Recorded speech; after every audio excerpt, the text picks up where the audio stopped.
វាយនេះទៅតែវាយអត់ដាច់ដែរពេលហ្នឹងអញ្ចឹងចាំមើលមកជំរឿមកធីមគាត់បោកឲ្យដាច់ឬក៏គាត់បាទយើងចាំមើលដល់គ្នាតែគាត់ពេលណាលីនឹងដក movement speed ខ្លួនឯង 50% ដូចគ្នាបាទចឹងក៏សូមស្វាគមន៍អ្នកគ្នាមកកាន់ការប្រកួតជំនួបក្តៅសាយរវាងស៊ីស៊ូនប៉ះគ្នាកូនជាមួយនឹងកូនទាដកឈូតផងដែរ Dark Rai Esport បាទអូ no ចូលមកក្លុកជាមួយនឹងចឹងក៏គាត់ទៅអឺតមកទេគាត់ទៅអឺតមកទេបាទហ្គេមគាត់តទៅអឺតទេបាទដើម្បីដាក់ខ្សែភ័យណាបាទខាងលើ2 ទៅ 1តែគេ clear lane បានវាយ2មុនអូពិសេសច្បងធំប៊ូមក៏វាយ2តែម្ដងបាទ Obsidian យក Master Assassin បាទសម្រាប់ខអត់មានអ្នកឆ្នៃទេតែបែបអត់មាននិស័យយក Pure Crystal Blast សម្រាប់ Hero មួយហ្នឹងខែនលួចបានផាត់ចន្លោះបាទចឹង complete line អ្នកគ្នាជាមួយនឹង sponsor របស់យើងគឺទូរស័ព្ទដៃ Infinix Note 50 series MPL Edition អ្នកគ្នាសម្រាប់ gamer គ្រប់គ្នាដែលមានថ្មសាកល្បឿនដល់ទៅ90វ៉ាត់អែមស្នាយកតែមែនតើអ្នកគ្នាក៏ដូចជាស្នាងសាកឥតខ្សែ30វ៉ាត់ដូចគ្នាបំពាក់អេក្រង់ AMOLED ល្បឿន 144 Hz បាទលេ Mobile Legends ដល់រលូនអ្នកគ្នាអែមយកតែមែនតើជាមួយនឹង Infinix Note 50 series អូក្រាមគាត់លេ3បាត់ហើយក្រាមគាត់លេ3បាត់ហើយខ្ញុំមិញសិតតែអ្នកដែលបាត់ម៉ែ5 scan នេះដើរមកចិត្តក្រាមគាត់ហើយក្រាមគាត់យកលេលេងបាទចាំព្រាមក្រាមគាត់ដូចលេបានច្រើនខ្លាំងមែនតើ shout out ទៅកាន់ក្រាមគាត់បន្តិចចុះគាត់លេង speed 3 MPL ដូចគ្នាជាមួយនឹង player រូបនេះចង់ក្រោយគាត់នៅជាមួយនឹងក្រុម Legend Esport ដែលនៅប្រទេសវៀតណាមបាទចឹងហោះពីវៀតណាមជីឡើងត្រង់មកខ្មែរយកមកបាទមានការជីឡើងត្រង់ទៅ3ម៉ោងដល់ធីមហោះបណ្ដាញ៉ាំបាយទៀតឡើងប្រកួត MPL យកមកតង់ចាប់ដើម្បីឲ្យអាស៊ីរ៉ាមក rotation ខាងលើណាតែក្រាមគាត់ឃើញមែនទេក្រាមគាត់គឺ check map ឲ្យសមាជិករបស់ Dark Rai Esport ល្អមែនទេយេតប Dark Rai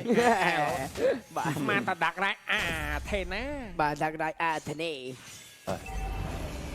Milan stick ល្បែ4ក្រាមគាត់តំល្បែ3ពាក់កណ្ដាលដូចគ្នាផងដែរតែណាមិញពេតំតែល្បែ2តែម្ដងភ្លាមថថមនេះមានការបើកលើកមួយបោះជាមួយនឹងខែនដាក់ខ្សែយាធ្នូចង់រិចត្រីតែគេរិសេមួយយ៉ាងណាសាដូចូលវាយបើកបណិតព្រះពីដាក់ខ្សែចូលថថទី1បាញ់រិចត្រីបានលើដាក់ខ្សែបានភ្លាមជាមួយក្រាមគាត់ក៏ដូចជាបុំឡុកលើខែពូដងជូនអូនមួយ first blood បាក់ ultimate ផងដែរពីអាសារ៉ាដកថយមួយ first blood ដូរជាមួយថថតែប៉ុណ្ណោះបាទអូក្តៅសាច់បាទហេងហើយបាទ retreat បានណាបាទបើសិនជា early ស៊ីយូសូនបានជាមួយនឹង total ហើយមិញបាន kill ទៀតគេលេងតាំងពី early ចូលទៅដល់ mid game late game ធ្ងន់ហ្មងបាទចុំដាក់សាច់ហ្នឹងមកកាច់ឯងយីសុំស៊ីន retreat ក្រហមតែម្ដងបាទ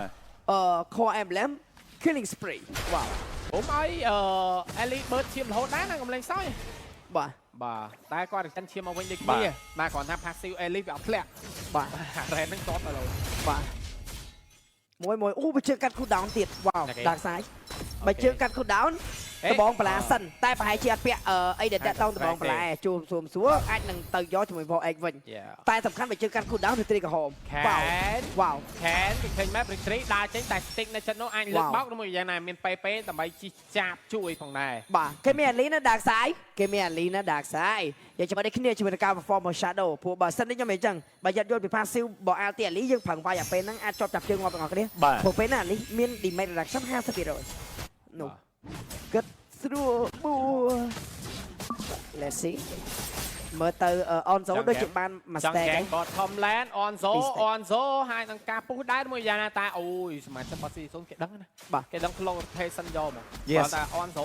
ឃើញតែមុំគឺគេ rotation 3 minute មកtotal ទី2នេះយើងបានឃើញជាមួយអាយ៉ាពេលោតបាយជាមួយ stick take ultimate soft flicker មើល4ទៅ5បាក់ក្រៅអុកវេទមន្តពីអាសរាបុកបាយយកតាមនោះតែគេបុកបាយវិញខែបាត់អស់ជីវិតជាមួយនឹងខែបាទហើយវាយ3ទៅ4តែយ៉ាងណាមិនជួយក្រាមគាត់ flicker ដល់ ultimate ពីអនโซចាប់ជាប់ក្រាមគាត់មួយដូចគ្នាបុកគាត់ rotate ដល់4ទៅស្មាដេញបាយតទៀតជាមួយនឹងការបិទ man ពី boom ដកថយ reset រៀងខ្លួនផងដែរ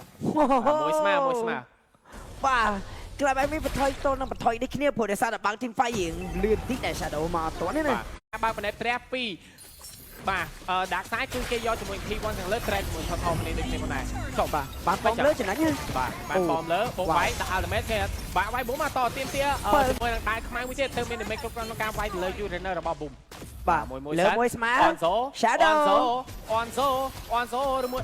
បាទយ៉ាងអូសាដូដែរទៅមើល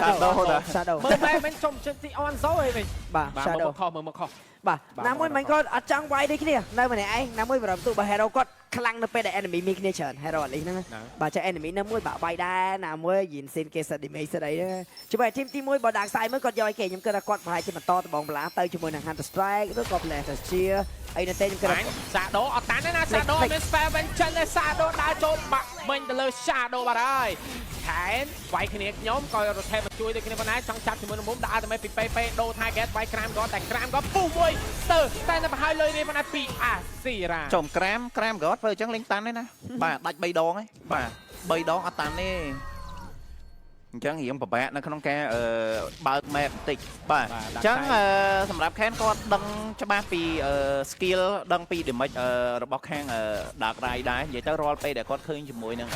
ក្រាមគាត់តែងតែធ្វើការបុកវាយទៅលើក្រាមគាត់មក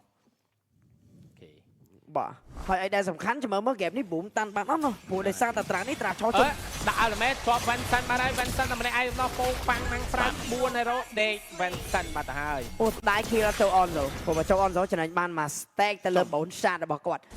Onzo ដូចជាបានប្រហែលជាមើលប្រហែលជា7 8 stack ហ្នឹងមិញបាទឃើញមកកង់ធំដែរបាទ T1 ខាងក្រៅមានការយកពី C0 ដូចគ្នា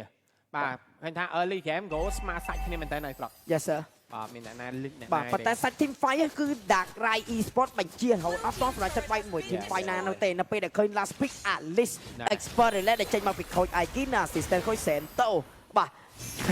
គាត់ទៀមទាឲ្យ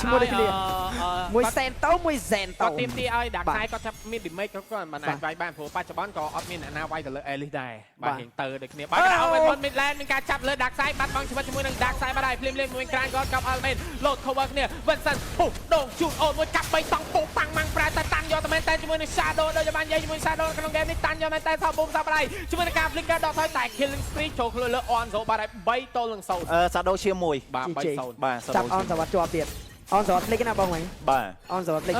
ដោយសារតែហ្នឹងហើយសរភ្លេចតែ3-0ណា target នៃការ lock on Zo គឺទៅលើ Vincent អ្នក lock តែជាក់ស្ដែង Vincent មិនគាត់កាត់ទៅលើ Shadow ទេ Do you know my lapo and so reply do you know my obsidian បាទ lit 1k 8ហើយពី C0 បាទទីវល់ខាងលើមានការយកឬមួយយ៉ាងណាម៉ែពី10 stack បាត់អនសរលឿនមែនតើមកជាមួយនឹងការ farm stack bone shot របស់គាត់ព្រោះដោយសារមួយ kill បានមួយ stack អញ្ចឹង3 kill ចំណេញបាន3 stack បាទហើយវាយ minion យក30 bone energy មកបាន bone shot ទៅហ្នឹងបាទអញ្ចឹងបើសិនជា hero នេះ25 stack ដឹងស្រាប់ហើយគឺវាយឈឺមែនតើហើយមិញរហតពីណៃគឺអាពេលវិភាគពី damage របស់ obsidian តែមានពេកហើយអា hero ហ្នឹង late game វាវាយមួយដៃស្មើ3ដៃខ្ញុំតេះហើយវា damage វាចាច់ចេញគ្រាប់ទឹកទូចអញ្ចឹងមកគេពាក់បូមិនអាយគេពាក់ blade armor វានឹង damage វាស្ទើរមែនតើប៉ុន្តែគេនឹងធ្វើយើងកាំង mechanic ត្រាស់នៅពេលអញ្ចឹងនៅពេលដែលឥឡូវដូច game នេះចឹង EXP ក៏ damage magic ប៉ុន្តែនេះចាំងក៏ damage physics ណាបងបើ mid EXP ចាំងក៏ស្ទើរតែ damage magic បើយើងពាក់ defense magic ពួក magic វាយឈឺបើយើងពាក់ defense physics បើយើងពាក់ defense physics គឺ obsidian នឹងវាយយើងឈឺយកមកបាទនិយាយទៅបានន័យថាចាវា start នៅក្នុងប្រភេទ hero ដែលមាន damage ច្រើនតែ damage វាមានចំណុចខ្សោយធំហ្មងទៅលើ item ដូចជា blade armor ដូមិនអាយហ្នឹងតែបើសិនជាគេចាច់ damage គ្នាស្អាតអ្នកដែលពាក់ front line អត់ដឹងពាក់អីទេបងសម័យមើលបើសិនជា mid EXP ឬក៏ហើយនឹងចាំងក៏សិតតែ magic ណាបាទចឹងបើយើងពាក់ physics ទុកបានតែ hero អូសាហាវណា hero ហ្នឹងបង្កើត mechanic នៅក្នុងការឲ្យអ្នក front line បាទដូចបាននិយាយតទៀមទៀមប្លែមកយ៉ាងណាមិញជាមួយការដាក់ចាក់ Vincent ឈឺយកតែមែនតើ Vincent មកធួន ultimate របស់ Onzo គឺដាច់យកតែមែនតើព្រាមជាមួយពេដាក់ ultimate ដើម្បីដកថយវិញដាក់ខ្សែកាប់ stand គាត់តែអត់មាន damage ដកថយមួយសិនដូចគ្នាឃើញរ៉ាសបាយអត់ game fighter 3ប៉ុន្តែអត់មានណាគេចូលទៅវាយរ៉ាទេរ៉ាសបាយភោគហ្នឹង game តែ Onzo អត់ flick បងបាទជាច្រើន team fight បាទគាត់នៅ early game គាត់អត់សូវហ៊ានវាយណាបាទគាត់តែនិយាយត្រាំហ្នឹងគឺខូច pick ឲ្យមកវាយគេពីណាកាខូច pick ឲ្យមកវាយគេមក lock គេ game ក្រុម2 10ទីរបស់យើងតែយើងហ៊ានវាយគេលើណៃបាទណាមួយសាច់ game គេល្អដូចគ្នា shot out ទៅកាន់ roamer ប្រកបគឺបែបបាទ the new rising star របស់យើងបាទតាំងបានឲ្យ limited edition ពាក់មកវាយអូ flicker បុកវាយជាមួយ stick យកតែម្ដងផ្ហើមជើងតែ flick ក៏ flicker ដើម្បីដកថយដូចគ្នាបាទប៉ុន្តែអស់ flick ឯណាតែអាចនឹងគេ start team fight វិញជាមួយយ៉ាងណាជាមួយនឹងការខៃ load ultimate បុកវាយយកតែម្ដងតែ team fight លប៉ាញ៉ាញទៅញ៉ាំយកតែម្ដងបាត់បង់ជីវិតជាមួយនឹង Hero បាត់ហើយពីសមាជិករបស់ Dark Ride ភ្លាមជាមួយ Onzo ដេញវាយតទៀតតែ shot ជាមួយនឹង Onzo តាមពី Dark Side flicker ពី Azura ដេញវាយយកតែម្ដងបាត់បង់ជីវិតជាមួយនឹង Dark Side ទៀតសល់ last man standing សល់មួយតែម្ដងធួនពូដងជឿនអូន vibe អត់បាត់ហើយ Do you know my obsidian វ៉ាវ team pot flick ឯងមែន flick រត់ flick វាយបាទ flick វាយយកមកបាទ បាទ ចឹងយើងក៏បានដែរជាមួយនឹង team fight អែមិនដូចក្រាមគាត់កាត់មិន គេចង់បាន T series ទៅរ៉េគេចង់បាន T series ទៅរ៉េ ចាំទៅដូចបាននិយាយ Hero on ក៏គួរតែការ lock ពី Vincent ណាតែជាក់ស្ដែងយើងឃើញ10នាទីនេះមិនទាន់ឃើញ Vincent lock ទៅលើ on ហ្សូម្ដងណាសោះ បាទ អត់ទាន់ឃើញ lock ទេ 5 kill នៅក្នុងដៃបាទរៀងក្រែលដែរបាទរ៉ាក៏5 kill និយាយទៅ Hero core ដូចមិនរបស់ KMCU 0សិតតែមានទាំងអស់ហើយឥឡូវបើយើងមើលទៅ Hero on ក៏អត់ងាយស្រួលដែរព្រោះដោយសារគាត់លេងជាមួយនឹង Flick ប៉ុន្តែដូចដែលអាចប្រាប់បាននិយាយចឹងនៅក្នុងមួយ game 10នាទីទៅតែ Flick ទេតែ Flick ហ្នឹង Flick ទៅវាយទៀតបាទ Flick ហ្នឹង Flick ទៅវាយទៀតបាទដោយសារគេទី1គេមានជាមួយនឹង Matador នៅក្នុងការចាំ cover ប៉ុន្តែអីដែលសំខាន់គាត់ fighter គាត់អាចនេះគាត់គួរតែព្យាយាមវាយគេនៅ early ដែរបាទព្រោះដោយសារ hero ដែល lock ដូចនៅ early game សម្រាប់ Asira បើសិនថាឡាពូឬមួយក៏អី load ទៅក៏ពិបាកដែរទុក damage អត់ជាប់ទេបាទតែមិញអត់វាយបាទ បាទនិយាយទៅអស់ទឹកចិត្តបាយហើយមានអារម្មណ៍ថាសាច់ហ្គេមក្រុមគេទាំងត្រាស់លើគេប៉ុន្តែសាច់ហ្គេមគឺហ៊ានលេងបាទយើងដឹងនេះខ្ញុំមកដែរជាមួយនឹងមុននឹងចូលទៅកាន់ការប្រកួតក៏មានតែសួរជាមួយនឹងសិស្សច្បងតំទាំងពីរដែររ៉ាហើយនឹងប៊ូមបាទរ៉ាថា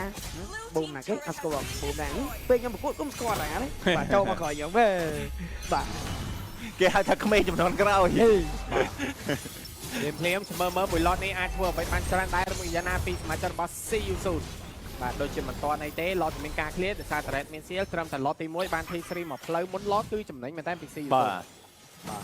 ណែមក share រ៉េតបាទអញ្ចឹងត្រូវចិត្តតិចសិនរងចាំ lot មួយទៀតឬមួយក៏ចាំ minion នេះមក post ព្រោះដោយសាររ៉ាគាត់មានជាមួយនឹង ultimate នៅក្នុងការបើក